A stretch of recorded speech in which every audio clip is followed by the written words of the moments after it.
সুপ্রিয় দর্শক, আসসালামু আলাইকুম। সবাইকে পবিত্র মাহে রমজানের অনেক শুভেচ্ছা।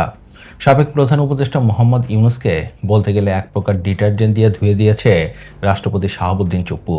আজকে 23 ডিসেম্বর কালের কণ্ঠকে একটি দীর্ঘ সাক্ষাৎকার দিয়েছেন বর্তমান রাষ্ট্রপতি শাহাবুদ্দিন, যার শিরোনাম চমকানো তথ্য দিলেন রাষ্ট্রপতি। এই সাক্ষাৎকারে রাষ্ট্রপতি মোহাম্মদ ইউনূস কিভাবে তাকে গৃহবন্দী করে রেখেছে, কিভাবে তাকে পদে পদে অপমান করেছে এবং ক্ষমতার শেষ দিন পর্যন্ত কিভাবে তাকে সরিয়ে দেবার চেষ্টা করেছে তা তুলে ধরেছেন। সেই সাথে তিনি বলেছেন তার সেই কঠিন সময়ে কারা তার পাশে দাঁড়িয়েছিল। ঘটনাগুলি এতটাই চমকপ্রদ যে কালের কণ্ঠ তার এই সাক্ষাৎকারকে বলছে এ যেন এক প্রসাদবন্দী রাষ্ট্রপতির রোমহর্ষক গল্প। এ থেকেই বুঝতে পারবেন এই সাক্ষাৎকার কতটা ইন্টারেস্টিং। সত্যি কথা বলতে কি, এই সাক্ষাৎকার পড়ার পর আমার মনে হয়েছে এটি একটি সাধারণ সাক্ষাৎকার না, এটি একটি বাংলাদেশের ইতিহাসের অকাট্য দলিল। এই দলিল প্রমাণ করে গত 1.5 বছর ইউনূসের শাসনামল কতটা ভয়াবহ ছিল।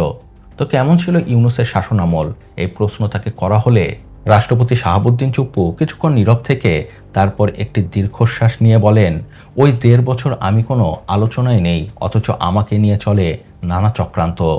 শুরুতেই বোমা, আর সাংবাদিক সে সুযোগ ছাড়বে কেন?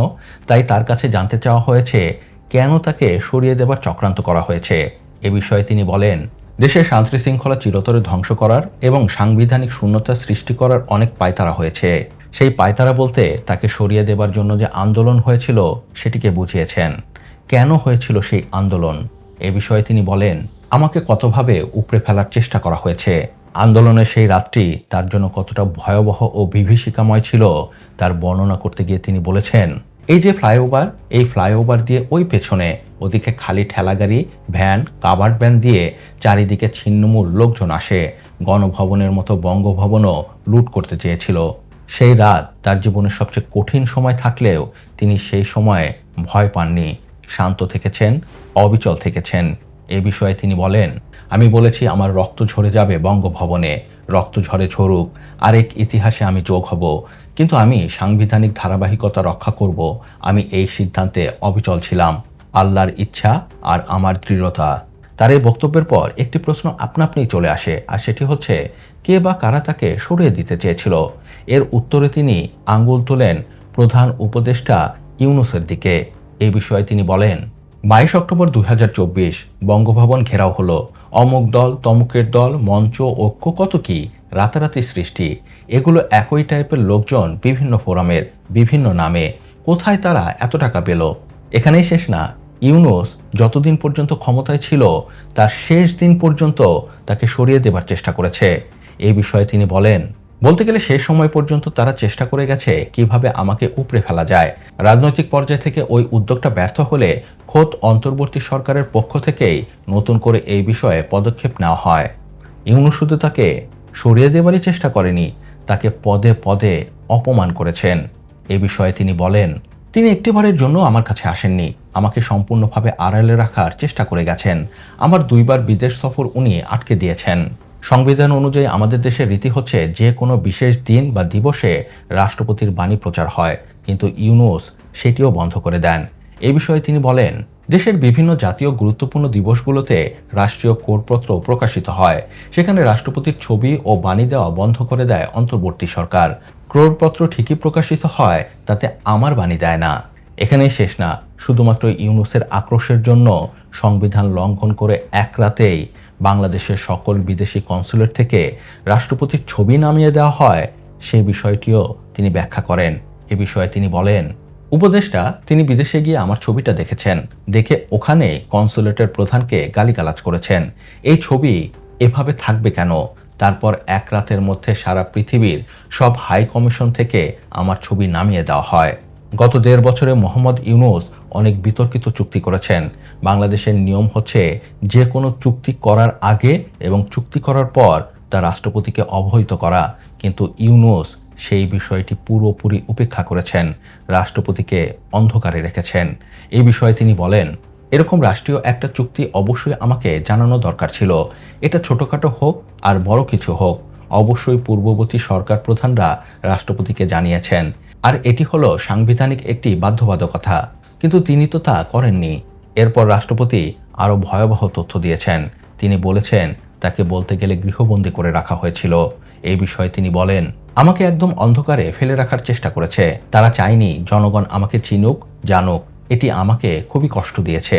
বাংলাদেশে যে একজন রাষ্ট্রপতি আছে, এই বিষয়টি পুরোপুরি আড়াল করার চেষ্টা করেছে মোহাম্মদ ইউনূসের সরকার।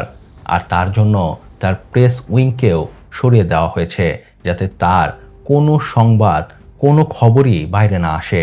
এ বিষয়ে তিনি বলেন, প্রেস উইং একদম নীল করে দিল। আমরা এখান থেকে কোনো প্রেস রিলিজ দিতে পারি না।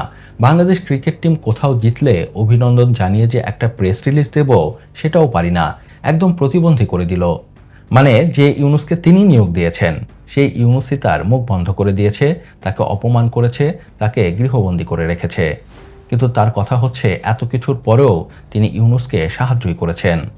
এখন প্রশ্ন হচ্ছে, তার এই দুঃসময়ে কেউ কি তার পাশে দাঁড়ায়নি? কেউ তাকে সাহায্য করেনি? উত্তর হচ্ছে, করেছে। তিনি এর জন্য সেনাবাহিনী, বিএনপি ও প্রধান বিচারপতিকে ধন্যবাদ দেন। তারা তাকে অনেক সাহায্য করেছে। তিনি প্রথমেই ধন্যবাদ দেন বিএনপিকে।